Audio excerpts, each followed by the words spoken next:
Breaking through our sources in the National Investigation Agency, an important meeting of officials will be held at the NIA headquarters at about 11 a.m. this morning.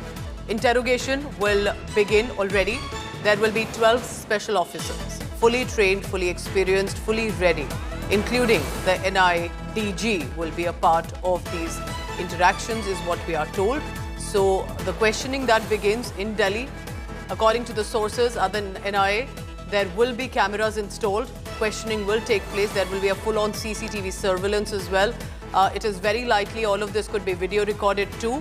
Sources say there is clearly at the investigation agency headquarters where Tahawwur Rana has been kept. He will be interrogated.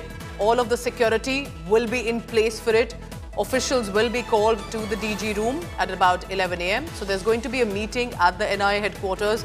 Remember, this is a big moment for the National Investigation Agency. They've prepared for too long for this day. The day is finally here. A team of 12 officers will be formed at the NIA headquarters, different rank and designation officers, and the report of interrogation with Tahawwur Rana will be sent daily to the team members about what was asked and what importantly was answered. I want to add here, interrogation team will be led by Jaya Roy, a DIG rank officer, has played a big role in bringing Tahawwur Rana from the USA to India. Jitendra Bahadur getting us all the big information on this. Jitendra, किस तरह से NIA prepared है, meetings कर रही है और coordinate करेगी, update constantly रहेगा, because there will be of course a team to interrogate him in person.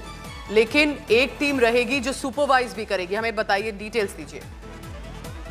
बिल्कुल पूजा, ये जो एक उच्च स्तरीय बैठक 11 बजे के आसपास होगी, जिसमें NIA के DG शामिल होंगे, साथ ही जो सीनियर ऑफिसर्स हैं NIA के वो मौजूद रहेंगे। इसके साथ ही जो टीम मेंबर्स, जो लोग अमेरिका गए हुए थे, जो लोग तहव्वुर राणा को वापस भारत में शामिल रहे हैं लाने में, वो टीम मेंबर्स रहेंगे। उनके साथ एक बड़ी बैठक होगी जिसमें तय किया जाएगा कि आज जो पूछताछ तहव्वुर राणा से है वो किस स्तर पर होगी और कैसे सवाल उससे किए जाएंगे। हालांकि सवालों की एक फहरिस्त भी तैयार की गई है जिसके जरिए तहव्वुर राणा से पूछताछ किया जाएगा। लेकिन जब 11 बजे के आसपास ये बैठक खत्म होगी, उसके बाद ये तय किया जाएगा कि कितने बजे से तहव्वुर राणा से पूछताछ की जाएगी, क्योंकि करीब 2:30 बजे के आसपास जो है वो तहव्वुर राणा NIA मुख्यालय पहुंचा है कोर्ट से, जब 18 दिनों की रिमांड मिली है NIA को। उसके बाद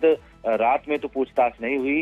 रात में जो ग्राउंड फ्लोर है, ग्राउंड फ्लोर पर बना लॉकअप है, वहां पर तहव्वुर राणा को रखा गया। आज ये कहा जा रहा है कि 3rd फ्लोर जो NIA का ऑफिस है, जहां पर इंटरोगेशन रूम है, वहां पर इस मीटिंग के बाद तय किया जाएगा कि कितने बजे से पूछताछ शुरू की जाएगी और एक बाकायदे इसको मॉनिटर किया जाएगा। सीनियर अधिकारी इसको मॉनिटर करेंगे, IG स्तर के।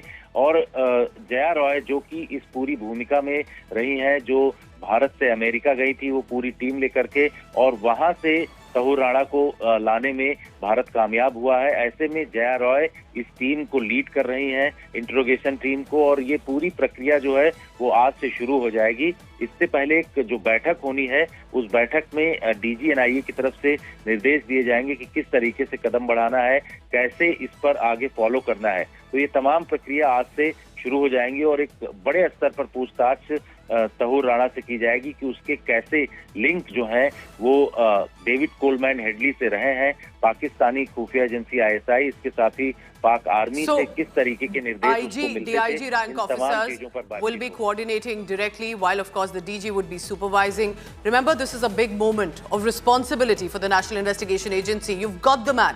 It needs to ensure now a watertight case so that it deserves and gets the punishment that people of this country have waited for so long, and it will have to be a fast trial.